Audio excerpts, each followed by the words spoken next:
Beginning in October, the Army plans to station an active unit inside the United States for the first time to serve as an on-call federal response in times of emergency. The 3rd Infantry Division's 1st Brigade Combat Team has spent 35 of the last 60 months in Iraq, but now the unit's training for domestic operations. The unit will soon be under the day-to-day control of U.S. Army North, the Army service component of Northern Command. The Army Times reports this new mission marks the first time an active unit has been given a dedicated assignment to Northern Command. The paper says the Army unit may be called upon to help with civil unrest and crowd control. The soldiers are learning to use so-called non-lethal weapons designed to subdue unruly or dangerous individuals and crowds. Is it far-fetched to imagine that these UN peacekeeping forces would be used against American citizens? The 502nd, another unit from Fort Campbell, Kentucky, is shown here arriving as peacekeepers in Somalia, wearing their UN blue berets and UN insignia. Shortly thereafter, this same unit, the 502nd, was in Arkansas practicing house-to-house searches and seizures in a joint UN training mission called Agile Provider in the spring of 1994. Agile Provider involved 44,000 UN troops, including troops from France and the Netherlands, training in the states of Georgia, North and South Carolina, Arkansas, and Tennessee. Yes, UN troops have been trained in this country in the past, but not in brigade strength and not in domestic support house-to-house searches and seizures. Many of our congressmen deny that UN troops are being trained in this country at all, but as you can see in these clips from Fort Chaffee, Arkansas, Germans were training here last spring. Es ist die Baracke 1660, die da vom zweiten Zug, der Hitschulden, UN training has become so widespread that many of the newspapers around the country have had at least one such story.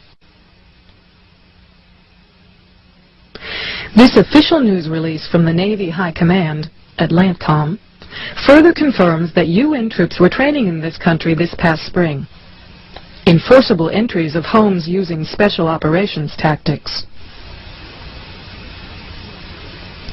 News releases from around the country speak of law enforcement and military training together for so-called terrorist suppression involving attacks on civilian facilities. Did you know that 49 of our most famous landmarks have been given to the United Nations as supposed biospheres? Yet many of these supposed biospheres are located outside military facilities and are used for covert UN military special operations training areas. On the border between the U.S. and Canada, we see the UN flag flying between the U.S. and Canadian flags. Throughout cities in America, UN flags are popping up outside government buildings. But perhaps most disturbing was this letter received by New American Magazine detailing a survey given to Marines at 29 Palms Base. We confirmed this survey was given to Army Special Operations recruits. The survey asked troops whether they would swear to the following code. I am a United Nations fighting person. I serve in the forces which maintain world peace and every nation's way of life. I am prepared to give my life in their defense. This survey also asked if these U.S. military men would fire upon U.S. citizens who refuse or resist confiscation of firearms banned by the U.S. government. Did you notice the federal tax agents dressed like military patrolling the roads during the Waco siege, or the black military helicopters at each of the Indy 500 races for the past several years?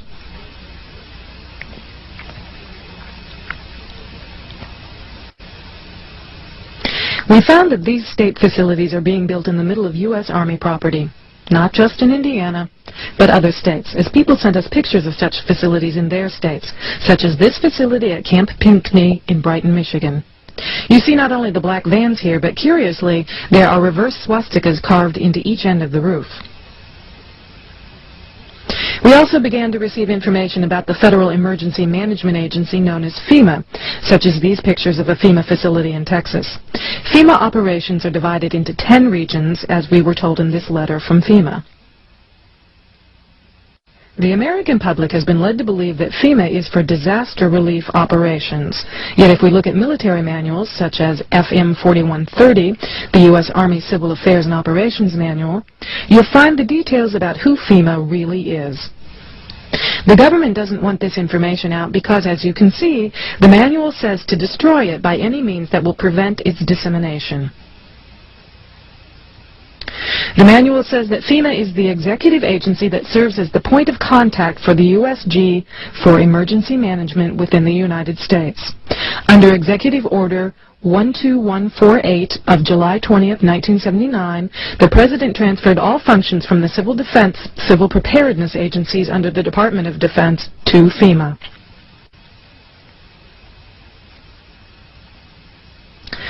FEMA develops and implements overall concepts and policy guidance and directs activities for nationwide plans and preparedness for emergencies during peace and war. It also develops plans, systems, and capabilities for protection of the U.S. populace, government, and industry, and for stabilization of the economy in time of emergency. Again, we see from this military manual that FEMA is divided into 10 regions and is the command and control agency for all emergency planning. None of this sounds too sinister until you begin to find out what FEMA has done with 96% of their budget. FEMA has built prisons around the country, and they've also built underground facilities. It actually turns out that they are the key agency to implement a plan known as Operation Garden Plot, the plan to put American citizens in prison camps. Under Executive Order 12919, signed by Bill Clinton on June 3, 1993, presidential authority under a 1950s Defense Production Act was delegated to the Secretaries of Defense, Agriculture, Treasury, and Commerce to seize all civilian property for the government solely by declaring them necessary for national defense. It also gave the Director of FEMA the authority to implement FEMA plans during a national emergency. Most people don't realize that this country has been in a declared state of emergency since the Federal Emergency Act was enacted in 1933, which was the beginning of FEMA, and also gave presidents the authority to issue executive orders. Each president since then has issued an executive order declaring a state of national emergency. Bill Clinton has issued 3 such orders since he took office. Shown here is a FEMA facility in Denton, Texas, where you can see mile after mile of FEMA command and control trailers. These trailers are self-sustaining and contain electrical generators and communications equipment that can be moved out anywhere in the country to start a FEMA operations center.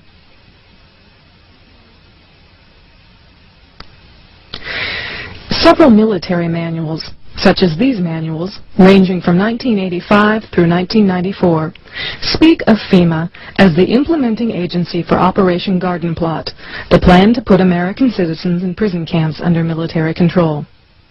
This 1994 Field Manual for Military Police speaks of Operation Garden Plot as a DoD civil disturbance plan that tells the military what they can and cannot do, and that they will operate under FEMA control.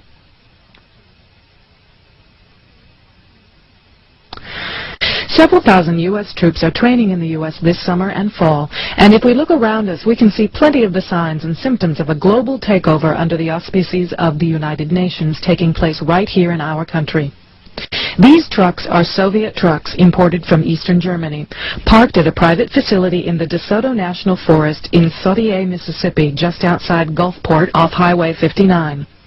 A sign on the facility says Airmar. Airmar is privately owned, but the signs on fences around the facility say this is a U.S. Customs facility. Several acres of federal forest land was bulldozed to create this customs facility solely for Airmar.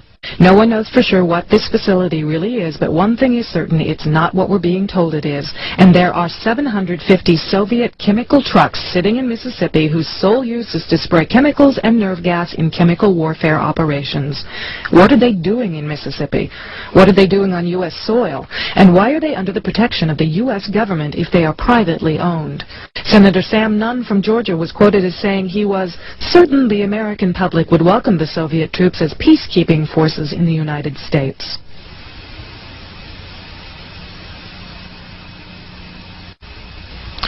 Not only have these Soviet trucks been found in Mississippi, people recently photographed these 2 clearly marked Soviet vehicles in Texas.